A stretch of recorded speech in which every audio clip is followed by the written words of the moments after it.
Hello everyone, I'm Father Manny Edgar-Beltran. I am the Abba General of Our Lady of Grace Chapel, a Catholic Benedictine congregation, and I'm greeting you from the Mother House in Ventura, California.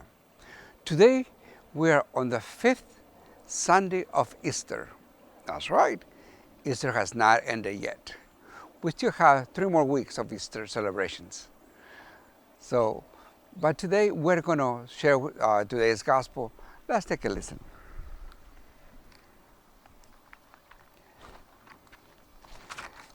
A reading from the Gospel according to John.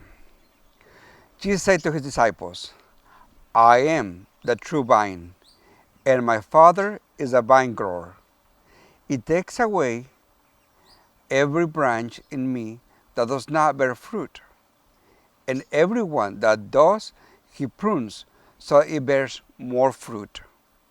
You are already pruned because of the word that I have spoken to you.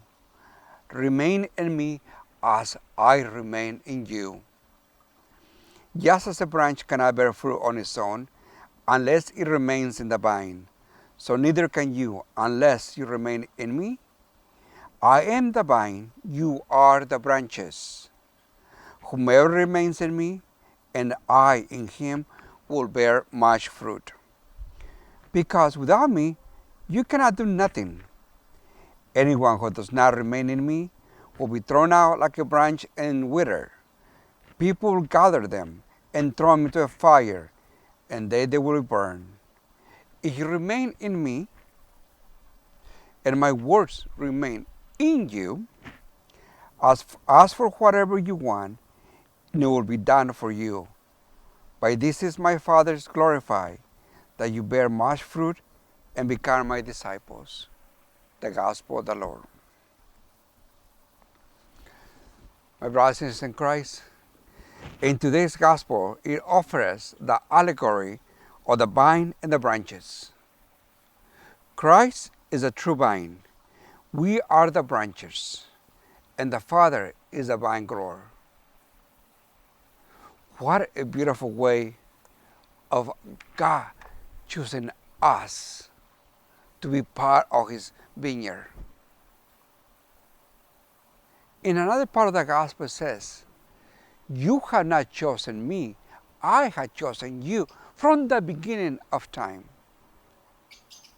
And just as a grower on the fields, thanks to his fields, pruning and removing that which is not healthy for the rest of the field, so does God. And God says, or in this case Jesus says to us, that if we keep His words in us and we live by His word, we will bear fruit, fruit that is pleasing to the sight of God. And what is that? What that means to us as humans, people that have constant struggles. What does that mean? Well, it's very simple. Jesus has given us love. Jesus has shown us the way of love. And all what's asking of us is to do the same towards one another. But first, it says that to love ourselves as much as we love God. Because a plant that is not healthy, that is not well nourished, it cannot bear good fruits. And then it talks about the pruning.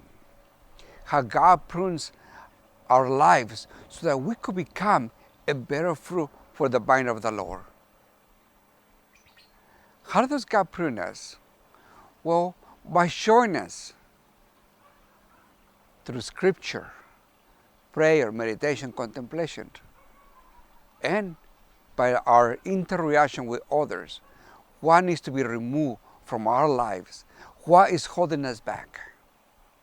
For example, do we pay more attention to materialism, to material things? Do we want the fanciest car, the nicest clothes, the best house?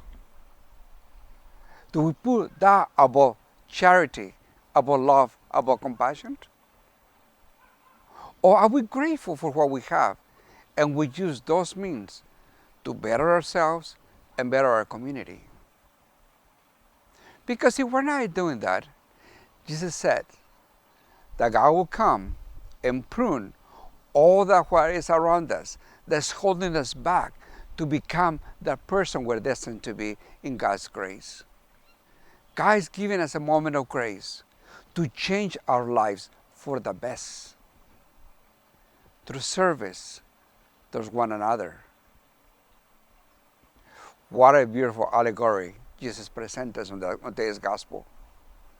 And it invites us to be one in Him so that we may bear fruit that glorifies the eternal Father in heaven. The moment of grace in which we do something for our fellow brothers and sisters. Those moments in which we get to feel the presence of Almighty God. My brothers and sisters, if you wish to learn more about today's gospel, please get in contact with any member of Our Lady of Grace Chapel, a Catholic Benedictine congregation, and we're more than happy to share with you what the Lord is telling us on today's reading or on any other reading.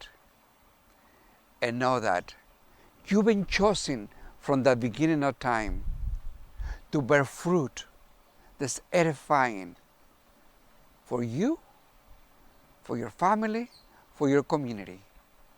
May you be blessed, may you be healthy, may you be holy.